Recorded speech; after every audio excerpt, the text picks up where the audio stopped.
আমরা যারা smartphone user এবং আমরা যারা নতুন স্মার্টফোন কিনতে যাচ্ছি তাদের সকলের যে স্মার্টফোনের প্রতি আকর্ষণ থাকে সেটা হচ্ছে স্মার্টফোনের ক্যামেরা।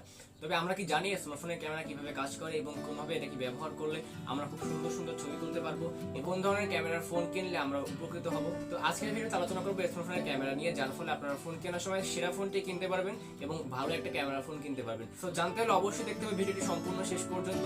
তো আশা করি আপনারা সবাই ভিডিওটি দেখবেন এবং যারা এখন আমার চ্যানেলে নতুন আছেন এবং যারা সাবস্ক্রাইব করেননি তারা প্লিজ সাবস্ক্রাইব করবেন এবং পাশে থাকে যে বেল আইকনটি আছে তাকে একটু বাজিয়ে দেবেন।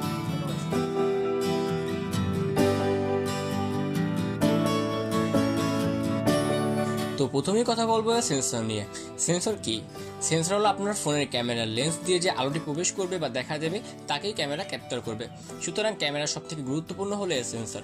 সেন্সর বিভিন্ন ধরনের রয়েছে, যেমন কসমো, ওমনি, এক্সমোর এবং বিভিন্ন আকার, যেমন ফুল ফ্রেম এবং ক্রপ ফ্রেমের সেন্সরও রয়েছে।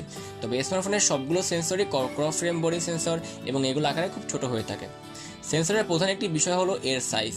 আমরা অনেকেই দেখেছি সেন্সরের সাইজ বর্ণনার জন্য কিছু গাণিতিক সংখ্যা ব্যবহার করা হয়, যেমন 1/2.2, 1/2.8 ইত্যাদি।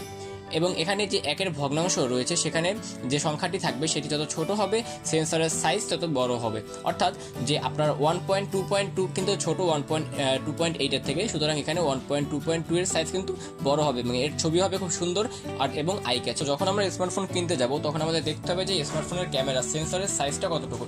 তো ভালো একটি সাইজ দেখে আমরা ফোনটি কিনবো। তো এবার কথা বলবো অ্যাপারচার নিয়ে। মোবাইল ক্যামেরার ডিটেলস দেখতে গেলে আমরা সবাই f2.0 বা f1.8 এই ধরনের নাম্বারগুলো দেখি। এগুলো দ্বারা ক্যামেরার লেন্স দিয়ে সেন্সরে আলো প্রবেশের যে মাধ্যম তার ছিদ্রের আকারকে বোঝানো হয়। অর্থাৎ যত বড় ছিদ্র হবে তত বেশি আলো প্রবেশ করতে পারবে ক্যামেরার লেন্স দিয়ে। ক্যামেরার গ্লাসের পরে এই অ্যাপারচারের অবস্থান হয়। অনেকেই মনে করে থাকে যে এই অ্যাপারচারের নাম্বার যত বড় হবে তার ক্যামেরা তত ভালো হবে। আসলে বিষয়টি পুরোই উল্টো। এই নাম্বার যত ছোট হবে আপনার ক্যামেরার অ্যাপারচার তত বড় হবে। যত বড় অ্যাপারচার তত বেশি আলো পাবে এবং সেন্সরে তত ভালো ছবি আসার সম্ভাবনা থাকবে। এবার আসা যাক শাটার স্পিড নিয়ে। শাটার স্পিড হচ্ছে আপনার ক্যামেরা দিয়ে বা আপনার ফোনের ক্যামেরা দিয়ে যে ছবি তোলার সময় যে গতিতে আপনার ছবিটা ক্যাপচার হবে সেটিকেই শাটার স্পিড বলা হয়। তবে স্মার্টফোনের ক্ষেত্রে আমরা বর্তমানে বেশিরভাগ ফোনে শাটার স্পিড ম্যানুয়ালি নিয়ন্ত্রণ করতে পারি। শাটার স্পিড লেখা হয়ে থাকে 30/1 অথবা 40/1। এর মানে হলো আপনার ক্যামেরাটি 1 সেকেন্ডে 40/1 মধ্যে একটি ছবি তুলতে সক্ষম হবে। আবার যখন শাটার স্পিড হবে 5, তো এর মানে ক্যামেরাটি 5 সেকেন্ড ধরে একটি ছবি তুলবে। শাটার স্পিডকে আমরা দুইটি নামে ডাকি, স্লো লং শাটার বা ফাস্ট শাটার। রাতে ছবি তোলার জন্য বা নাইট ফটোগ্রাফির জন্য প্রয়োজন হয় স্লো শাটারের। Speed photography, action photography, sports ফটোগ্রাফির জন্য প্রয়োজন হয় ফাস্ট শাটারের।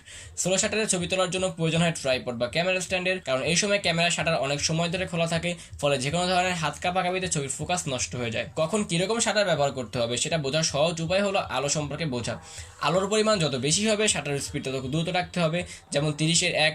আলোর পরিমাণ যত কম হবে শাটার স্পিড তত কমাতে হবে।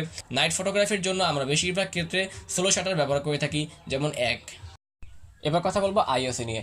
ক্যামেরার আইএসও যত বাড়ানো হবে ক্যামেরা কম আলোতে তত বেশি সংবেদনশীল হবে।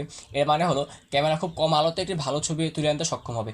যখন আমরা কম আলোতে ছবি তুলবো তখন আইএসওটা একটু বাড়িয়ে নেব এবং শাটার স্পিডটা একটু যদি বাড়িয়ে নিই তাহলে কিন্তু আমরা সুন্দর একটি ছবি পাবো এবং ছবির মধ্যে আমাদের যে নয়েজ থাকবে সেটা কিন্তু অনেকটা রিমুভ হয়ে যাবে।